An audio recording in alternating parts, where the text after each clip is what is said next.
The Last of Us Season 1 Episode 1 is called When You're Lost in the Darkness, and I guess most or all of the characters are at least metaphorically lost in this opening episode. Certainly in the post-apocalypse final section. I haven't watched any further episodes yet, so this review is based solely on episode 1. I know it's a video game adaptation, I know a bit about the controversy surrounding the second game. I just wanted to set up the kind of viewing experience I'm having here. I'm just going to concentrate on the show. So the pilot episode of this, and generally any post-apocalypse show, is set both before and after the fall of the world we know. Let's start with the before. We get a short sequence set back in the 1960s, setting up the idea of a fungus as a possible species-ending event, and then jump forward to 2003 and American suburbia. Or maybe the far edge of suburbia, it sounds a bit rural. The family we see starts off with the teenage daughter and the dad, with no mother in sight. The dad,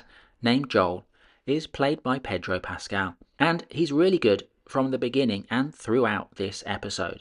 When Pedro Pascal is good, like here or in Game of Thrones, his introduction in that show was probably the best introduction of any character in Game of Thrones. He's very charismatic. When he's miscast, like I think he was in Gladiator 2, he comes across as limp and dull. Basically, I'd say Pedro Pascal is a character actor that Hollywood desperately wants to be a leading man, and he gets shoved into all these projects, so you end up sick of the sight of him. But back to The Last of Us. Joel and his daughter have clearly got a strong relationship. It's Joel's birthday, and when the daughter jokes about how old he is, Joel leans into it. They love each other under the banter. The actors are good enough to make this convincing.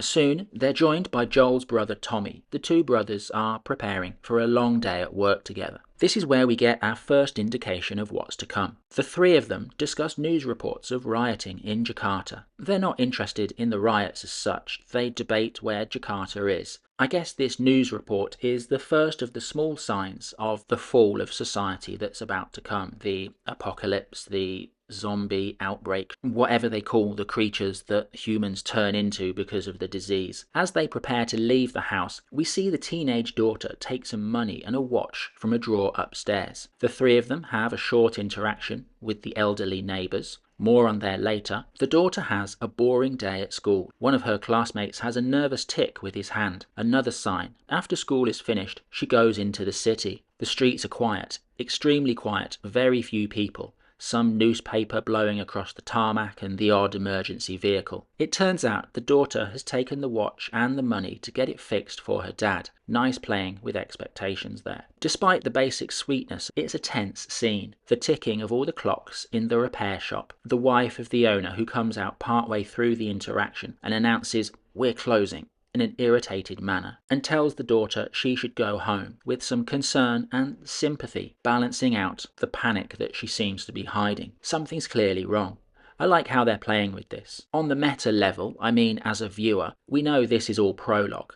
I like the balance of character, building tension and being efficient with pace and timing. We stay with the daughter, who we next see back at the neighbour's house. She seems to go there quite often. We see another bunch of signs that something isn't quite right, but done in such a way that you can excuse the characters for not seeing it. There's the wheelchair-bound grandmother whose hands and mouth move in a freakish way, like a more exaggerated version of the classmate we saw a couple of scenes ago. But the other characters don't see it. There's the fighter jets overhead, the news report about a rash of violent incidents, a new street jug, the family dog that looks freaked out by grandma. Again, nothing original but efficiently paced and building up tension. Joel gets back home at 10 o'clock.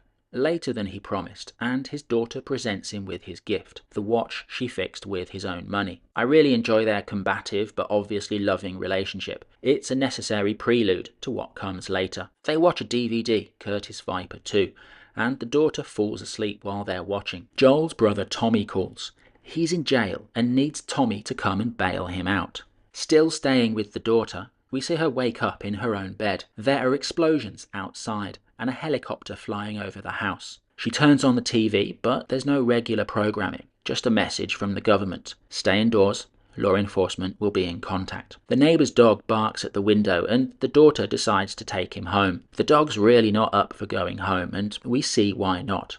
Inside the house, there's blood on the floor, the grandmother feeding on another family member, fungal tentacles coming out of her mouth. Daughter runs out just as Joel and Tommy arrive. Granny rushes at them like she doesn't have a care in the world. She just wants to carry on feeding. And Joel stops her in her tracks. The daughter's shocked, but Joel just turns to her. "We're gonna be brave," he says, "and we're gonna get out of this." So the build-up is over, and we're into the fall of society. I'd say this is probably my favourite part of the episode. It's tightly paced, it's dark, it's very effective. It delicately balances the horror of what's happening, with Joel and Tommy calmly assessing what's going on, what they need to do, how they're going to do it, and putting their plans into action. It all happens at night, and that setting is used very well. We see a house on fire, car lights in the background, a field lit up only by the beams of the car that they're in. We see people running, a plane crash, the crowds of people. I love how at one point the camera moves from the front of the car where Joel and Tommy are talking to the back of the car to focus on the daughter's face. As this happens, the sound of Joel and Tommy talking fades away. It's like we're being taken from their more rational discussion to focus on the daughter's fears. So I'm not going to go through it blow by blow, but towards the end, as they try to escape, Joel and his daughter get separated from Tommy, and his daughter ends up dead in his arms. And then we cut to 20 years later.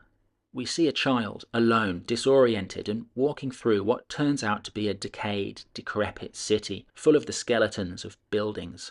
We see these beautiful shots of crumbling skyscrapers as the guards come and get the kid and bring him inside the walls of the compound. They put the kid in a wheelchair and feel the need to explain to him that this is for his own good. On the wall of the facility, we see a poster describing cordyceps infection and the timeline that this disease develops along. The kid is offered a deal. They'll give him some medicine, and then he'll get food, clothes and toys. You're safe, they promise him. And this seems to be a lie in the worst possible way. We cut to a massive bonfire, bodies being thrown on it. Joel, looking much older and greyer than last time we saw him, is one of the people throwing the bodies. A truck pulls up and a woman looks inside and says, "I can't." Joel goes over, pulls something out of the truck, and we see it's the kid. So how did the kid get from there to here? It's not stated, but nothing we see about the guards, the military organisation that's now running Boston, suggests that the kid was offered any humanity or compassion. After Joel finishes his shift, we see what humanity, at least in Boston, has been reduced to. The city has become dirty, grimy. There's a sniper on the roof watching the street.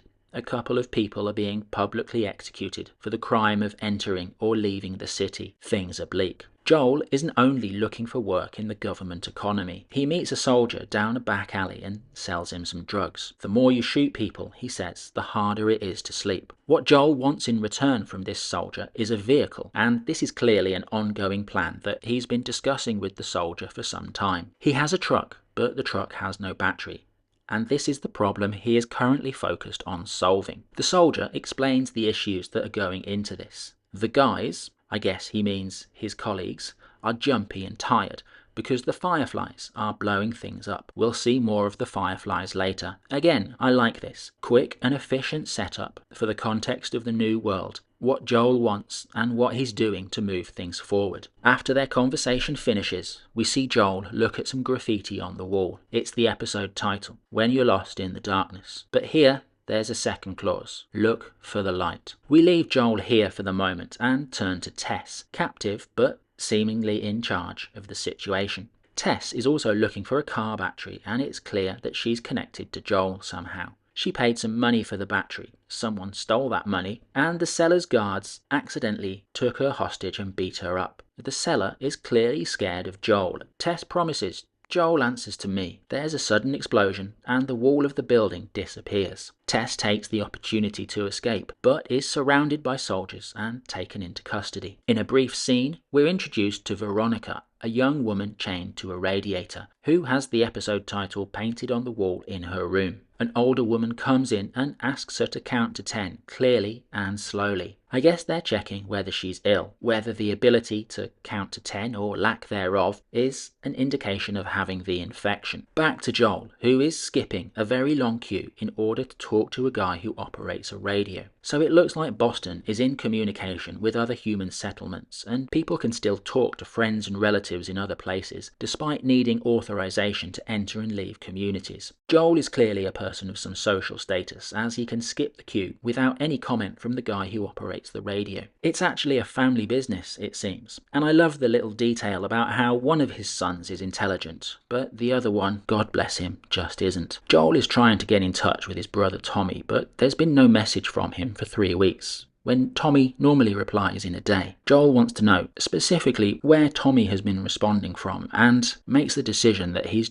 just going to go there himself. Joel goes home, takes some pills and drinks some whiskey and goes to sleep. We find out he has tools and a map underneath the floorboards. I guess tools and maps are contraband items if he needs to keep them under there. Tess comes home and Joel comments on how she looks like she's been beaten up. She explains what happens and says that the guy, the seller, whose name is Robert, will get scared if Joel, quote unquote, goes all Clint Eastwood, and they still need Robert to find him the car battery. Tess says that she promised that Joel wouldn't hurt him, but she'd actually like Joel to hurt him. We cut back to Veronica and the other woman. The other woman is a member of the Fireflies, the resistance waging a war against the military dictatorship called Fedra. Some of the other Fireflies say they're unclear why they're doing the current missions they're doing, but the woman, the leader, reveals it's a distraction operation. Their current mission is Veronica, the young woman currently chained to a radiator. They're taking Veronica west. And why is Veronica so important? The nature of Veronica's importance is included in a note that's passed from the leader of the Fireflies to another member, but the audience doesn't see why. In her next chat with Veronica, we see the leader's name is Marlene, and Veronica is actually called Ellie. Marlene tells Ellie a secret, something she can't reveal on pain of death. Meanwhile, Tess has found where Robert, the seller of the car battery, is. Joel and Tess decide it's time to track him down. This involves going into the subway. Down there, it's damp and dark, and we see a corpse attached to the wall, fully infected by the fungus. Visually, I think this episode is a great success, and Fungus Guy is just one example of that. Once Joel and Tess get to their destination, they find several things. Firstly, there's been a shootout.